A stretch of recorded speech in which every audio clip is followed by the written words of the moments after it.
Maximize Your Influence is your podcast for the latest persuasion, sales, and negotiation techniques. Our mission is to help you influence on command, anyone, anytime, anywhere. Your host is the author of Persuasion IQ, Laws of Charisma, and the best-selling book, Maximum Influence. Now, your host, Kurt Mortensen. Welcome back, influenceologists. Those that want to know how to be better influencers, persuaders, negotiators, leaders. Hey, we all influence for a living. You know that. That's why we're here. Let's learn the skills. Let's check it out. Let's make a huge difference. This is podcast 476. Kurt Mortensen here. Thanks for being here. Check us out on iTunes, Google, Spotify, under Maximize Your Influence. Tell your family, friends, and enemies. And of course, everything you need is at MaximizeYourInfluence.com, including all the links. Information on InfluenceUniversity.com, and your free Persuasion IQ assessment. This is going to be our final installment on personalities and styles and the way we communicate. We're going to get into that influencer, that's in the DISC style, B in the ABCD code, Peacock in the bird code, also known as spirited, socializer, expressive. These different styles, these different personalities, no right or wrong. We're different. We're going to learn how to sell, persuade, and influence people how they want to be persuaded. Stay tuned for that. That is a big focus today. Again, appreciate you being here. Thanks for your love and support and your emails. Hit me up, Kurt at MaximizeYourInfluence.com. What you want to hear, what you don't want to hear, agree, disagree. That's what it's for. And of course, we use your email, your geeky article, your question on the podcast. You get the gold version of InfluenceUniversity.com. Cool thing is we're revamping that site, getting things done, making it more modern, making it easier to learn a persuasion tool a day. Because we know that most people use the same 3, 4, if you're lucky, 5 persuasion tools. Let's get more tools in that toolbox. Quit trying to chop down the tree with a hammer. You know the saying, if the only tool in your toolbox is a hammer, you treat everyone like a nail. So let's kick off this week, the Blinja, which you get to decide, is this a persuasion blunder or a persuasion ninja? So I'm a big believer in giving blood. American Red Cross loves me because I'm O negative, which is good for others, but not for me, meaning I could only get O negative, but I can give to everybody. So they hound me, and I don't mind. It's a good cause. You're saving lives. You're doing some other things. They're like, we'll give you a free t-shirt. I'm like, I'm not doing it for the free t-shirt. I'm doing it for the free cookies. I'm kidding. I'm just doing it because it's the right thing to do. I mean, it's not the funnest thing to do, but I'll do it, right? So like I was there. I did get a free cookie, by the way, and there were t-shirts there, and I picked them up. So on the front, it says, don't be cold-blooded. The don't's in red and the cold-blooded's in blue. Post a picture at MaximizeYourInfluence.com. And on the back, who's their joint venture? Shark Week, the Discovery Channel. And there's a big shark on the back, big teeth, mouth open, ready to attack, that says donate blood. So, sharks, blood in the water, a shark frenzy. Is that a good picture? I thought it was creative. I loved it. I thought it was really unique, interesting, a fun shirt to have. But some people were cringing. Some people didn't like it. Just that association, blood, shark, Shark Week, which is about a lot of shark attacks if you haven't watched it. Is that the best thing with blood? I thought it was the ninja. I thought it was creative. I thought it was fun. I enjoyed the t-shirt. I might even wear it. But others are like, no. And that's what's interesting when you talk about blood and giving blood and sharks. Some people will just pass out. I remember a class I was doing on a university level. We were talking about what's in it for them. We were talking about giving blood, changing the marketing up a little bit like we've done on the podcast. And I was just talking about donating blood and needles. And I had somebody pass out just by talking about it. She had a bad experience, obviously, but she passed out in class on the floor, had to get the paramedics, out of control. Some people, when you talk about sharks, blood, seeing blood, they pass out. So that might be the blunder part. You tell me in an email, is this a blunder or a ninja? Because it's interesting when you give blood, they're okay, look away. And this last time, like, it's okay if we put the pouch on your leg, that's the pouch of blood. I'm like, I don't care. So some people, it just bothers them. They pass out, things happen. So there's a bad subconscious trigger there for a lot of people. Is that something to think about? I thought it was awesome. I thought it was great. But then we're just getting these comments like, maybe not. Blood sharks, blood week. So you decide, put it out there. Good or bad, let me know. Which takes us into our geeky, scarly article. This is from Cornell University, the University of Colorado, Dr. Brittany Bond, in the Journal of Organization Science. Interesting, we're going to sports mode here, that baseball reveals that specialists excel after leaving comfort zones. So I'll deal with a specialist, an SME, someone that's the expert. Maybe it's you. So how can we excel? And what's this have to do with our comfort zones? So here it is. Venturing out of one's comfort zone to perform a task, and then performing poorly at that task, such as a baseball pitcher trying to hit, can lead to better performance when returning to one's specialty. They're saying if you're the expert, and what are you the expert of? Where's it at? Is it presentations? Is it persuasion? Is it sales? Is it leadership? When you leave that and try something brand new that you're not good at and you blow it and you fail, when you return to your expertise, you're better. They said this occurs through a process they called force task inferiority. Of course, leave it to them to come up with a big phrase and term. So forced task inferiority, in which underperformance in tasks outside their specialty frustrates specialists, generating heightened drive that they can channel into their specialty. So you get super frustrated because when you're not good at something, it's very frustrating. It's very humbling. You don't like it, especially when you are usually the best at what you do, your area of expertise. Now, remember with our EQ training that frustration comes from unmet expectations. So people are expecting to do better than this. They blow it. They have a hard time. They fail. Then they go back to their specialty and they have a heightened drive to channel into that specialty. So they got this idea during a World Series game back in 2018. And they were looking at one of the starting pitchers for Boston, David Price, and he was a dominant lefty. And he became more and more frustrated as he failed in each of his 3 plate appearances at Dodger Stadium. Because the interesting thing about the World Series, if you don't know, that there's the American and National League. One of them requires the pitcher to hit and one of them doesn't. And so when they get together in the World Series, it's hard for the league, the National League, to put their pitcher at bat because that's the rules. That's what they decided to do. And then they're not good at that. They don't do it. They're not used to doing it. And they get more and more frustrated. He said there was one instance where he'd just been up to bat and had failed pretty miserably. And he went to the pitcher's mound and got 3 straight outs with just 7 pitches. Right? He took that frustration, channeled it, and made it happen. They go on to say that specializations become a real focus in the current workplace. And there's this idea that having specialists engage in anything other than their specialty is going to make them less productive.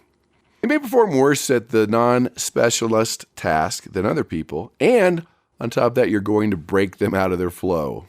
So as they looked at baseball players, the pitchers were 46% more likely to record an out against the first opposing batter faced. Pitchers were also 55% less likely to concede a walk against the first opposing batter faced. And pitches thrown at the first batter were 64% more likely to be in the strike zone. So basically, they failed. When they were unsuccessful at bat, they were humbled, they were mad. Those next couple of people going to the plate, look out. And they said, the pitchers that had this inferiority complex commanded an additional $3.41 million throughout the season. So batting failure led to better pitching, but pitching failure did not lead to better batting. So the opposite is not true. So they found that specialists could have a healthy, productive byproduct from some exposure and engagement with things at which they are inferior, they're not good at. And I'll add, hey, it keeps them humble. That's good for everyone.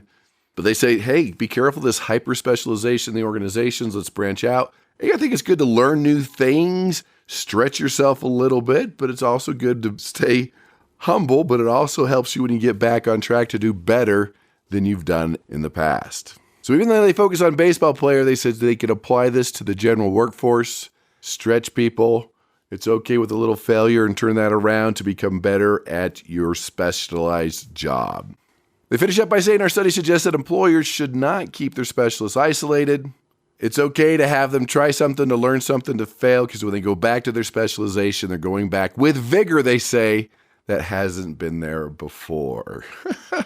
Kind of an interesting study on baseball that you can use to become better, stronger, or maybe stretch the people on your team to perform better. Which brings us to, how do we persuade the specific style? that influencer, energetic, spirited, socialite, expressive, peacock, whatever you want to call it. So there's different styles, obviously, and then pretty much they overlap. And some have 5 personalities, some have 16. I saw one with 32. We've talked about that. But let's talk about this influencer, this spirit, this outgoing, extroverted person. This is a person that's socially oriented, likes involvement. They do jump from one activity to another. The type of people that, hey, it's fun to get started, get going, but finishing it, oh, no. They are the life of the party. They're charismatic. They're outgoing. You find a lot of them in sales. Hey, if it's not fun, I'm not coming. If work isn't engaging and fun, shoot me now. Come on. Now, they have been known to exaggerate quite a bit and generalize. They tend to be dreamers and get others caught in their dreams. They always want to be included in activities and conversations and project and brainstorming. Let's have some fun. They're outgoing. They're persuasive. That's who they are. You're going to notice they're very animated, very social. And this is not 100%, but a lot of times their desk talk is cluttered. Getting them to complete something by the deadline is hard to do. They love to tell stories. They love to tell jokes. Their fear is rejection, disapproval, and not really being heard. These are the people that are great at building alliances, bringing people together. They're not the ones that'll make things happen. They're good to get it started. They're brainstorming the initial thrust, but finishing it's not going to be in their wheelhouse. And so you need them to connect people, bring people together. Like all of them, a valuable member of the team. A great team should include all the 4 personalities we've been talking about, all the 4 styles, because that's the magic. Otherwise, if you have all energetic people on your team, as you know, you're just going to have a lot of fun and get nothing done. Interesting, this is about 30% of the population. Your steadiness, harmonious, considerate type people is about 30%. Your tenacious, red, eagle, driver, dominant type personalities, that's about 25%. And the lowest is 50%. This is your systematic, analyzer, analytical, owl type people.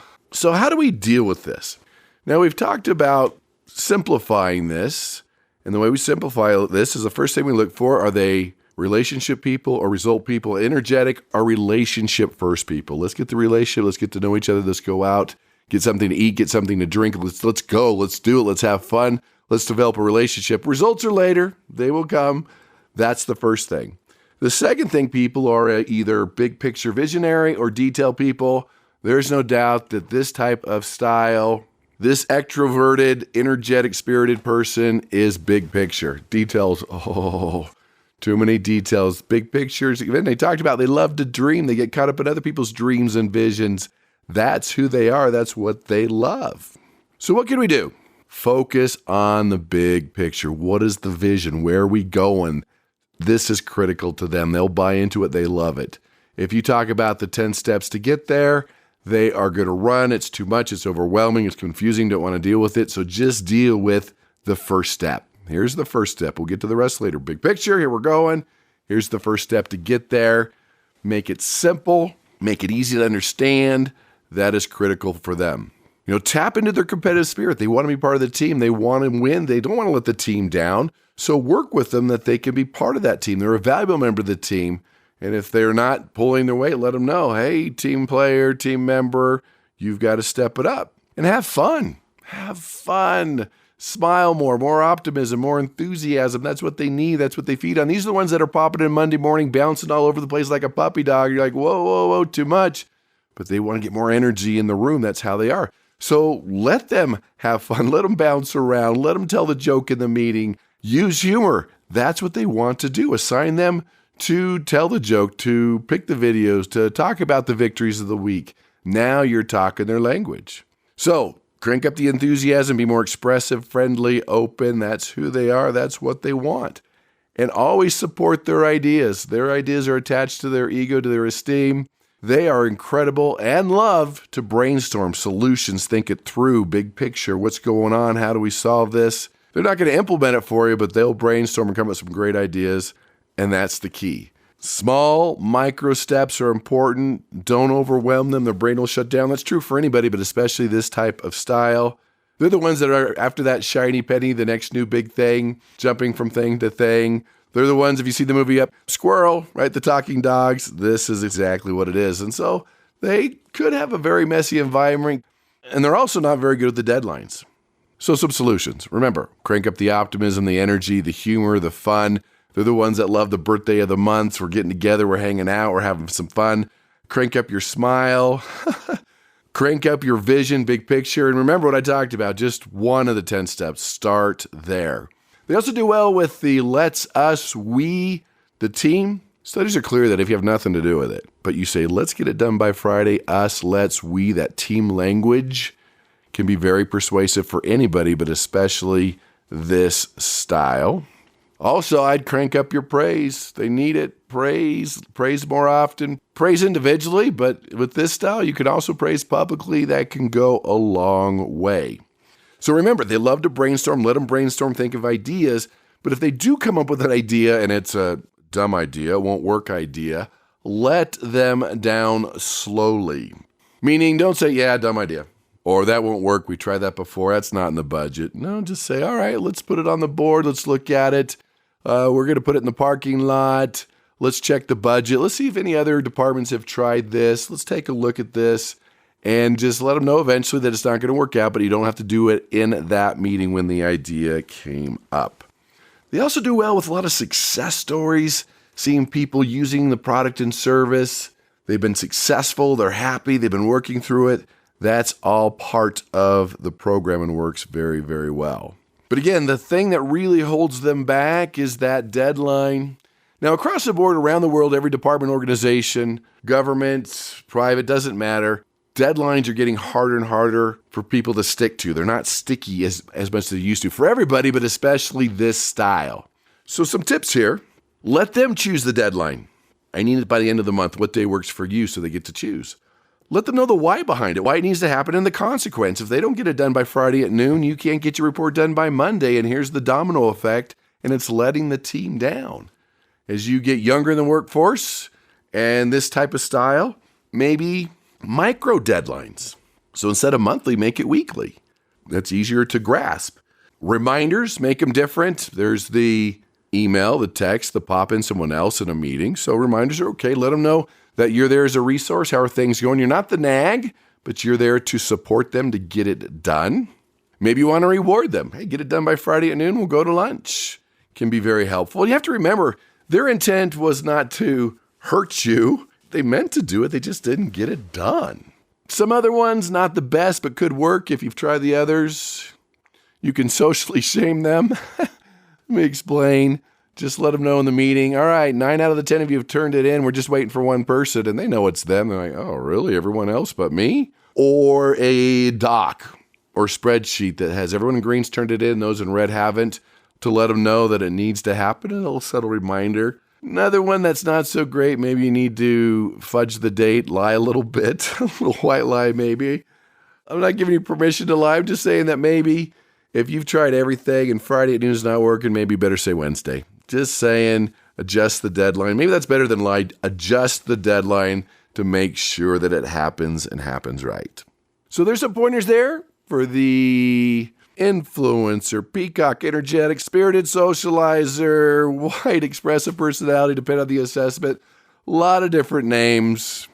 Pick and choose the key. Sell people, persuade people. They want to be persuaded. The more they feel like you're speaking their language, you're communicating with them like how they want to be communicated, that you understand, that you get them, opens the doors to influence. But if they feel that you don't, it shuts the doors to influence.